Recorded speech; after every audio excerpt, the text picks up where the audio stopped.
Hi, Karen with you today. Thank you so much for joining me for a layout for Kitaholic Kits. I am super excited. I guest designed with Kitaholic Kits last month and I have officially joined the team for this next term from August. So I am really happy to be here with you today showing you my first layout of the month. First off, I'm going to give you a little bit about what's actually in this month's kit, and it is super awesome, this kit this month. There are so many wonderful things. So the mixed media kit has Dina Waitley gloss sprays in magenta and sky, and Dina Waitley mixed media tags, which you'll see lots of ideas over the coming month from the design team this month as well. Some of the papers that we've got in here is Pink Fresh Studio, Studio Light, Vicky Booton, some Paige Evans, and it's such a combined pieces of pattern paper that they all match in together. It's so brilliant. I mean, look at that wood grain paper. Oh my God, so good. I love it so much. You will absolutely see me use that this month. I love it. We also get the Pink Fresh Studio Keep It Real Floral Ephemera Pack. There are so many flowers in this pack. You're going to love it. So just showing you those there. There's also some punchinella. There's some gold bling as well. So you're going to love this kit. Honestly, it's fantastic. So whenever I start getting a kit, brand new to me, I take a couple of days and essentially look at what I've got and have a think about what I'm going to do. So my first layout, it's the one where I go, do I really want to cut into paper? What am I going to do? But I really wanted to use the Dina Waitley gloss sprays for this particular layout. So I'm prepping my white cardstock there, which is just from my stash, with clear white gesso. And I am definitely going to get a little bit messy, but I'm actually going to contain this layout to being quite a white space layout and just have mixed media and a whole heap of fussy cut things just in the sort of the right hand side of the page, as you'll see in a moment. I decided to use the Pink Fresh Studio papers for this particular layout, and yep, you guessed it, I have ripped into these. I nearly didn't, but I thought, no, I've got an idea in my head, I'm going to keep going. So I've got some strips and I've decided I'm going to put some little strips on the page and work through that.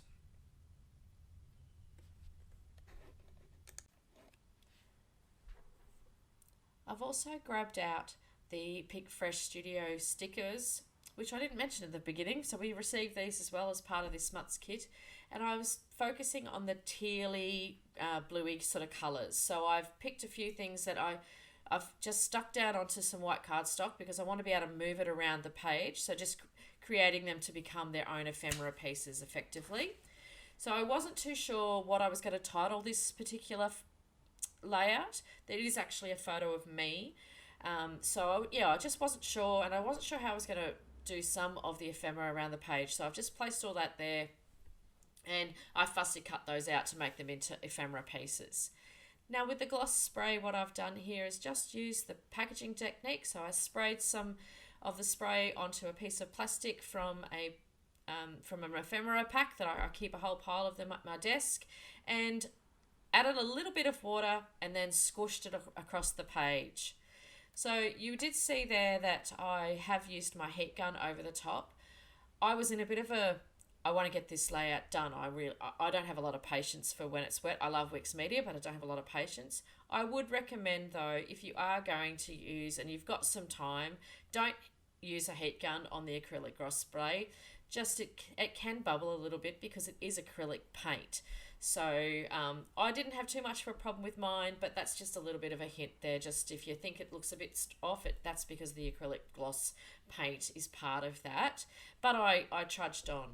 The magenta gloss spray is quite bright, and I was really wanting a little bit more of a softer feel to the page. So to do that, I grabbed out some of my white acrylic paint from my stash. I just get it from Spotlight. It's really cheap. I don't spend a huge amount of money on that sort of thing. And popped it on some plastic sheet there and added quite a little bit of water, and then just put white splatters across all the pink. And it just gives it just that little bit of a feel for a little bit more of a whimsical type feel as well, which is where I was sort of heading in my mind around how this layout I wanted to look in the end. I did put a lot of white splatters on there, as you can see, because I really wanted it to tone down some of that brightness of the pink in that magenta gloss spray.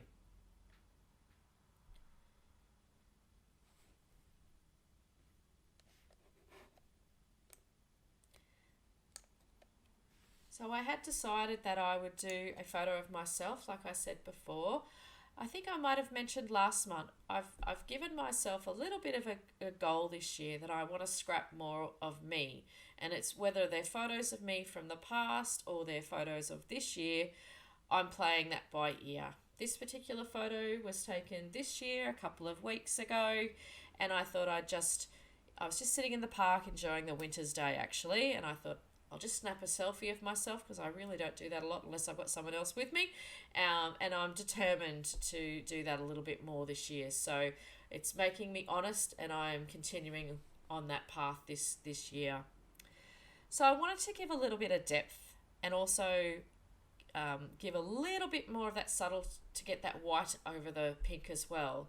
So we also got some white punchinella in the kit this month. So I thought that was a perfect way to add some dimension, a little bit of texture as well because it feels a little bit rough over the page, and it gave it that little bit more of a white feel to over the pink as well. So I thought that was a great addition to there. Then just added my ripped up pieces of paper that I have heavily distressed, and I really did that with my fingers. I've just rolled and fiddled and rolled and fiddled across that page. I then added some of the ephemera, my pre-made ephemera that I did, and added a couple of circles. If you see those circles there, they're cut out from one of the other Pink Fresh papers as well, with all the circles and sayings on there. I just wanted to get away, just keep in a little bit of that visual triangle, but also to everything was quite square, I guess, and quite sharp. So I thought that circle just gave it just a little bit of a gentler curve around the page. I then grabbed out the pattern paper with all the flowers and the leaves, and I thought, you know what, I'm going to fussy cut those. I was really, like I said before, really wanting to make it look whimsical, so I wanted it to look a little bit like it was floating across the page. So I grabbed the paper and my scissors and sat out on the balcony in the winter sun and just sat there for a little while and fussy cut out all those leaves. They were fiddly, I will not lie, and so were the butterflies, and I cut out some of the flowers as well. But I really love how that's turned this page into something that's a little bit floaty and that type of thing. I'm hoping I'm making sense. I really wanted it just to be fluttery. I originally had, as you can see, the butterflies coming off into the left there. I decided that, you'll see in a moment, that I do change that up. I actually end up wanting to have everything contained into the area where I've got my mixed media and where I've got everything else as well. I felt that they were out on their own and I would need to maybe put some more mixed media on there, but I didn't really want to extend that out any further, and so they felt like they were just sitting there for no reason. So I do move those. Then I placed a few more of the ephemera pieces that I'd created with those sticker sheets and really looked for some titles. I did consider using one of those bigger type titles, but it did not work with my brain. I needed it to be subtle, and just titled this one, This Is Me. So I've got some journaling written on the back. I don't do a lot of journaling on the front sides of pages. A lot of that's because I can't stand my handwriting, but a lot of my journaling is quite private, so I don't share that on social media. And then I just added all the tiny little butterflies in and surrounding and in and about all of those leaves. I love how this turned out. I do love a white space layout. I mean, I love putting lots of things on a page as well, but I really love the subtlety of a white spaced layout. So I am, as I said in the beginning of the video, so excited to be joining this awesome team at Kitaholic Kits this month. There are still some kits available, I'm pretty sure, so I hope you do check out the store. There is also the Kitaholic Kits community group as well on Facebook, so you can join up on there as well. And if you are a subscriber, which I totally obviously recommend, we do have a private subscriber group where we share other things that are for subscribers only. So we have exclusives that we share every month. So if you do subscribe, we would love you to pop on in and share and let us know what you're creating with your kit as well. So back to my layout. So for my title, This Is Me, I used the this is from the sticker sheet, and the letters from me were from just a random alphabet that is in my stash that I had sitting on my desk. I just wanted, like I said, I wanted it to be a little bit subtle, so I've used white there. I added some more splatters in the pink because decided I was just going to let that pink fly, and I also added some more white splatters as well. The same way I did before, just by adding some water and putting that all across the page. And this time I did remember at least to cover up my photo. So I've got some close-ups to share for you. And again, I want to thank you so much for joining me today, and enjoy your creative week. Bye for now.